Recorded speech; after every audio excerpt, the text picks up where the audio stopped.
Si Cheka ang panganay sa 4 na anak ni Javier at Isabel at si Zack ay masugid niya maliligaw. Mayaman ito at gwapo, ngunit hindi niya ito nagawang ibigin kaya gumawa ito ng paraan para mapilitan siya magpakasal dito. Ngunit kahit na ang kanyang mga magulang ay hindi siya nagawang pilitin para ipakasalan ang lalaking hindi niya iniibig, lumayas siya at napadpad sa Batangas. Dito niya nakilala si Marcus, isang gwapo, masipag at masunuring anak. Umibig si Cheka kay Marcus, kaya kahit tutol sa kanya ang ama nito ay nagpakasal pa rin silang dalawa sa huwes. Nakisama siya mabuti sa biyenan, ngunit baliwala kay Mang Nonoy ang kanyang pagsusumikap na mapalapit dito. Ano ang mangyayari kapag nalaman ni Marcus na ang kanyang naging asawa ay ubod ng yaman at ano naman ang gagawin ni Mang Nonoy kapag nalaman nito na ang manugang na tinatanggihan nito at inaalila ay isang prinsesa? Magandang araw po sa inyong lahat mga giliw naming tagapakinig. Samahan niyo po sana ako sa isa na namang love story na tiyak na magpapa-inlove sa ating lahat. Mga kwento na magpaparamdam ng pusong sugatan, ng mga pusong sawi at mga pusong puno ng pagmamahal. Pero bago tayo magpatuloy, kung bago ka pa lamang sa aking channel ay paki-like po ang ating video. Pa-click din ng subscribe button, gayon din ang bell icon para lagi kayong updated sa mga parating ko pang uploads. Si Cheka ang panganay sa 4 na anak ni Javier at Isabel at kagaya ng kanyang ina ay lumaki rin siyang napakaganda. Namana rin niya sa kanyang mama ang kabaitan nito, kaya naman halos perpekto na ang tingin sa kanya ng kanyang mga kaibigan. Maging ang mga kabinataan ay talagang nauhumaling sa kanya dahil sa likas niyang pagiging simpatika. Cheka, nababahala ako dahil sa labis sa pagkahaling sa iyo ni Zack Soriano. Wika ni Isabel sa anak ng gabing yon habang magkausap silang dalawa sa kanilang hardin. Mama, hindi lang naman po si Zack ang masugid sa paliligo sa akin. Marami po sila, kaya hindi kayo dapat na mag-alala. Sabi naman niya sa kanyang ina. Ngunit, ang ibang nanunuyo sa iyo ay pawang maginoo at marunong tumanggap ng kanilang mga pagkatalo. Pero si Zack ay hindi ganong uri ng lalaki. Matigas ang kanyang kalooban na para bang sinasabing wala siyang ginusto na hindi niya makuha. Sabi sa kanya ng ina, Mama, huwag kayo masyadong mag-alala. Dahil hindi naman po gagawa ng hindi maganda si Zack. Cheka, mag-iingat ka sa kanya. Bilin pa sa kanya ng kanyang ina. Ma, dalagan na po ako at kaya ko nang pangalagaan ang aking sarili. Cheka, nag-iisa ka naming anak na babae at ang gusto ko ay makapag-asawa ka ng lalaking karapat-dapat sa'yo. Hindi po pa karapat-dapat sa akin si Zack? Pabirang tanong niya sa ina. Kung mahal mo siya ay wala kami magagawa ng iyong ama. Ngunit ang hindi ko gusto ay kung dadaanin ka niya sa hindi magandang pamamaraan. Ma, hindi naman po siguro gagawin ni Zack ang pinangangambahan ninyo. Mabuti na ang nag-iingat. Muling sabi ng kanyang ina habang hinahaplos ito ang kanyang lampas bewang na buhok. Hayaan niyo at mag-iingat ako. Pangako niya sa ina para mapayapa na ang kalooban nito. Sa bahay naman ng mga Soriano, na mga sandaling iyon ay si Cheka din ang paksa ng pag-uusap na mag-amang Ramon at Zack. Zack, sinagot ka na ba ni Cheka? Tanong ni Ramon sa anak. Hindi pa nga po. Ngunit hindi naman ako naiinip dahil alam ko na ako ang pinakamalapit sa puso ni Cheka. Sagot ni Zack sa kanyang ama. Huwag kang papakatiwala sa iyong sarili dahil marami kang karibal kay Cheka. Muling sabi ng kanyang ama. Hindi naman po nakakapagtakang maraming maliligaw si Cheka dahil napakaganda niya at napakalambing. Sa tuwing kausap ko siya ay para akong nakaduyan sa mga alapaap at pakiramdam ko ay pinagahele niya ako para tuluyang makatulog. Kaya nga dapat mo mapangasawa. Sigurado ako na kaiinggitan ka na maraming kalalakihan dahil ikaw ang mapalad na naibig ni Cheka. Huwag kayo mainit, Papa. Baka matapos ang buwang ito ay magiging sa akin si Cheka. Pangako niya sa ama. Siguraduhin mo lang ang mga sinasabi mo dahil wala akong anak na torpe at walang kuwan. Sabi pa ni Ramon sa anak para pilitin niya na makuha si Cheka. Hindi naman niya masisisi ang kanyang ama kung bakit gusto nitong maging manugang si Cheka dahil maging siya ay hindi rin papayag na mapunta sa ibang lalaki ang dalaga. Kapag hindi ko nakuha sa santong dasalan si Cheka, ay kukuhanin ko siya sa santong paspasan. Nangingiting sabi ni Zack sa kanyang ama. Ako naman ang bahalang umareglo sa kanyang mga magulang. Mayabang na wika ng kanyang ama. Lalong lumakas ang loob ni Zack na marinig niya ang sinabi ng ama. Cheka, nagaya si Zack sa beach at siya raw ang bahala sa gastos at pagkain. Wika ni Faye sa kanya ng umagang iyon habang nagbubukas silang dalawa ng kanyang butik. Kailan daw? Tanong din ni Cheka sa kaibigan habang abala siya sa pagtingin sa mga paninda nilang nakadisplay. Sa linggo daw? Sagot nito. Ay, hindi ako pwede sa linggo. Pupunta kasi ako sa Hong Kong at mamimili ako ng mga paninda natin. Sagot niya sa kaibigan. Ganoon pa? Sayang naman. Biglang nalungkot na sabi ni Faye. Sabihin mo kay Zack na sa ibang pagkakataon na lamang tayo magpunta sa beach. Hayaan mo at sasabihin ko sa kanya kapag tumawag siya mamaya. Matamlay pa ring sagot ito sa kanya. Hindi na niya napansin ang biglang pagsama ng mood ni Faye. Naging abala na kasi siya sa paglilista ng mga panindang dapat niyang bilhin sa Hong Kong.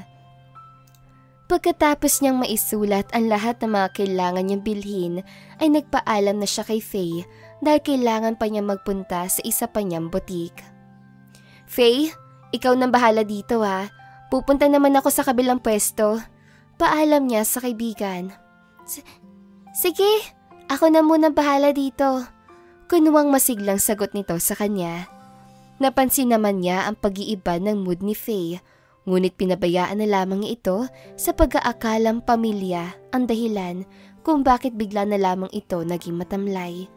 Ngunit ang hindi niya alam ay labis na inggit ang nadarama nito sa kanya at iyon ang dahilan kung bakit ito biglang nalungkot. Sobra naman ang swerte mo, Cheka. Nasa iyo na ang lahat ng magagandang katangiang hinahangad ng ibang kababaihan at pati ang kayamanan at kaliwasaan ay sa iyo pa rin napunta. Nangangaliiti ang mga bagang nasabi ni Faye na makaalis siya. Hindi raw makakasama si Cheka sa beach dahil pupunta raw siya ng Hong Kong para mamili ng mga paninda.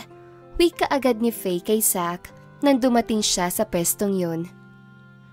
Nasaan ba si Cheka ngayon? Tanong ni Zack kay Faye. Nasa kabilang pwesto siya at tinitignan ang mga panindang kailangan niyang bilhin para sa pwestong yun. Sagot ni Faye sa kanya. Ako na lamang ang personal na magsasabi sa kanya. Sabi niya sa assistant ni Cheka. Ikaw ang bahala, ngunit parang hindi mo pa rin kilalang ugali ng babaeng iniipik mo. Napapailing na wika nito sa kanya. Alam kong hindi madaling pagbaguhin ang isipan ni Cheka. Ngunit wala naman sigurong mawawala kung susubukan ko. Bahala ka. Basta, pinaalalahanan kita. At huwag kang magagalit sa akin kapag tinanggihan ka niya. Sabi pa nito sa kanya bago ito nagkibit balikat. Isang buntong hininga na lamang ang kanyang ginawa dahil mahirap din para sa kanya na tanggapin ang pagtanggi ni Cheka sa kanyang paanyaya. Hindi siya sanay ng tinatanggihan sapagkat ang lahat halos ng babaeng yayain niya mag-date ay hindi nagdadalawang salita. Ngunit kailangan niyang unawain na hindi katulad ng ibang babae si Cheka dahil ito ay naiiba at natatangi. O Zack, ang aga mo ah. Nakangiting bungad ni Cheka sa binata. Tama nga pala sabi ni Faye na nandito ka. Nakangiti ring sabi nito sa kanya. May kailangan ka ba sa akin? At pinuntahan mo ko ng ganito kaaga? Tanong niya sa binata.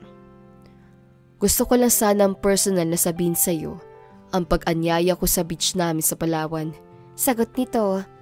Zack, may lakad kasi ako sa linggo, kaya hindi ako makakasama sa iyo. Kung gusto mo, ay sa ibang araw na lang. Malumanay na wika niya na lalo lamang nakapagpalambing sa kanyang boses. Hindi mo ba pwedeng ipagpaliban ang pagpunta mo sa Hong Kong? May kakulitan tanong nito. Zack, business ang dahilan kung bakit kailangan ko magpunta ng Hong Kong sa linggo. Marami kasi akong orders na. RTW kaya hindi pwedeng hindi ako tumuloy. Siguro ay talagang wala akong halaga sa'yo, kaya hindi mo kayang pagbigyan ang kahilingan ko. Zack, hindi ka na bata, kaya sana ay maintindihan mong kalagayan ko. Kung talagang gusto mo kong makasama sa beach, ay sa 1 linggo na lamang tayo magtungo doon. May pinalidad na sabi niya dito. Masyado ka naman yatang seryoso sa iyong negosyo. Sabi pa nito sa kanya. Gusto ko lang paunlarin ng aking sarili sa pamamagitan ng sarili kong pagsisikap. Kaya naman lalo mo kong pinahanga dahil sa katwiran mong yan. Namumungay ang mga matang wika nito sa kanya. Yun lang bang sasabihin mo sa akin? Next week ba ay makakasama ka na sa akin? Bakit kasi kailangan mo pa akong isama? Bakit hindi ka nalang magaya ng ibang kaibigan para makapag-enjoy na kayo kahit wala ako? Simple lang ang kasagutan sa tanong mo. Ikaw ang gusto kong kasama dahil ikaw ang mahal ko.